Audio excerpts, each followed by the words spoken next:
আসসালামু আলাইকুম। আমি জানি না আপনারা কখনো এরকম অদ্ভুত নিয়মে ঘাস বিক্রি করা দেখছেন কিনা? এবং তার সাথে আমাদের চরে যে সবচাইতে দামি মধুটা আছে মানে যেটা পাওয়া খুবই রেয়ার সেগুলো দেখানোর চেষ্টা করব ইনশাআল্লাহ আপনাদের। তো আমাদের চ্যানেলের বিগত ভিডিও যারা দেখছেন তারা অন্তত জানেন আমরা আজ থেকে প্রায় ১.৫ মাস আগে আমাদের যে চরের জায়গাগুলো আছে ওখানে প্রায় ২ বিঘা জমিতে খেসারি ঘাস লাগাইছি আলহামদুলিল্লাহ। তো আমাদের সেই ঘাসগুলা প্রায় বেচা বিক্রির সময় হয়ে গেছে। হয়তো আর কিছুদিন সময় লাগবে। তো আজকে আমাদের চরে আসার মুখ্য উদ্দেশ্যটাই হচ্ছে আমাদের ঘাসগুলা বিক্রির জন্য একটা বিজ্ঞাপন দেওয়া। আপনারা হয়তো ভাবতে পারেন যে ঘাস বিক্রি করতে আবার বিজ্ঞাপন দিতে হয় কিনা?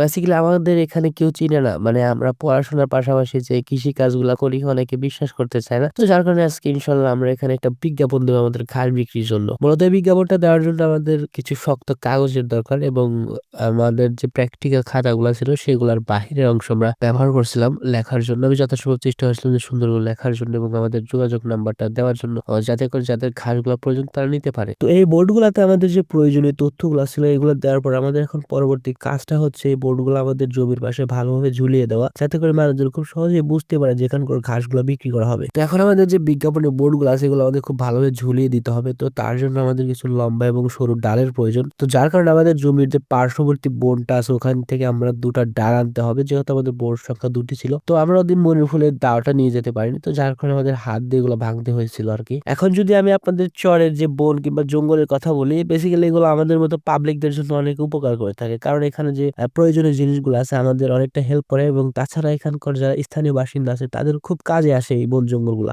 তাছাড়া আরেকটা বিষয় এখানে লক্ষণীয় যে এখানে যে সিজনাল ফুলগুলা হয় যেমন তিলের ফুল এবং সরিষার ফুল এখানকার মৌমাছির বাসাগুলা করা এই জঙ্গলের ভিতরে। তো যার কারণে দেখা যায় কি এখান থেকে একদম অর্গানিক মধুটা পাওয়া যায় আলহামদুলিল্লাহ। তো ভিডিও শুরুর ১ম দিকে আমি আপনাদের বলছিলাম যে আমাদের এখানকার সবচাইতে রেয়ার যে মৌমাছিটা আছে সেটা দেখানোর চেষ্টা করব আপনাদের। মূলত এগুলাকে মাছি বল্লা বলা হয় আমাদের এখানকার স্থানীয় ভাষায়। তো এগুলার মধু পাওয়া খুবই রেয়ার বিষয়। তো আমার লাইফে আমি মাত্র একবার এই মধুটা খাইছি। আলহামদুলিল্লাহ এগুলা অনেকটাই মিষ্টি। তো যার কারণে দেখা যায় কি এই মৌমাছিগুলা দেখতেও কম পাওয়া যায় এবং এগুলার মধু পাওয়াটাও খুব রেয়ার। তো আমাদের বিজ্ঞাপনটা প্রচার করার কাজটা অলমোস্ট শেষের দিকে। তো আমরা যে ২ টা লাঠি নিয়ে আসছিলাম এগুলাকে ঝোলানোর জন্য। তো তার মধ্যে একটা লাঠি ছিল বাঁকা তো যার কারণে এগুলাকে জমিতে পোঁতা যাচ্ছিল না। তো ওইটার প্রেক্ষিতে আমাদের জমির পাড় যে একটা বড়ই গাছ ছিল ওখানে আমরা ভালোভাবে ঝুলিয়ে দিয়েছি। যাতে করে খুব সহজে এটা মানুষের চোখে পড়ে। আলহামদুলিল্লাহ আমাদের ১ম ব্যানারটার কাজ শেষ এবং আমাদের যে পরবর্তী ব্যানারটা আছে মানে ২য় ব্যানার তো ওটা আমাদের পরবর্তী জমিতে লাগাতে হবে। যেহেতু আমাদের জমি ২ টা তো যার কারণে আমরা ২ টা জমিতে ২ টা বিজ্ঞাপন দিচ্ছি। তো আমাদের ২য় বোর্ডটা মানে যে বিজ্ঞাপনের বোর্ডটা ছিল তো ওটা আমাদের টানানোর জন্য আমাদের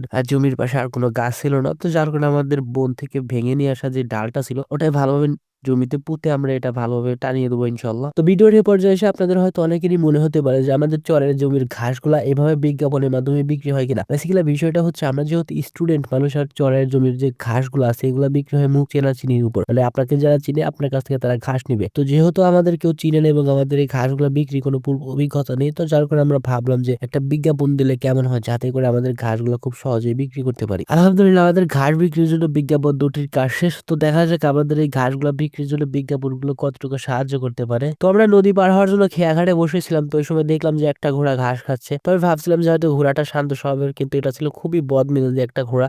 বেসিক্যালি এই ঘোড়াগুলো এখানে ব্যবহার করা হয়ে থাকে যাতায়াতের জন্য এবং মাল পরিবহনের জন্য। তো যাই হোক আজকে এই পর্যন্ত আপনি চাইলে আমাদের ছোট্ট পরিসরে শুরু করা খামারের জন্য দোয়া করতে পারেন। আল্লাহ হাফেজ।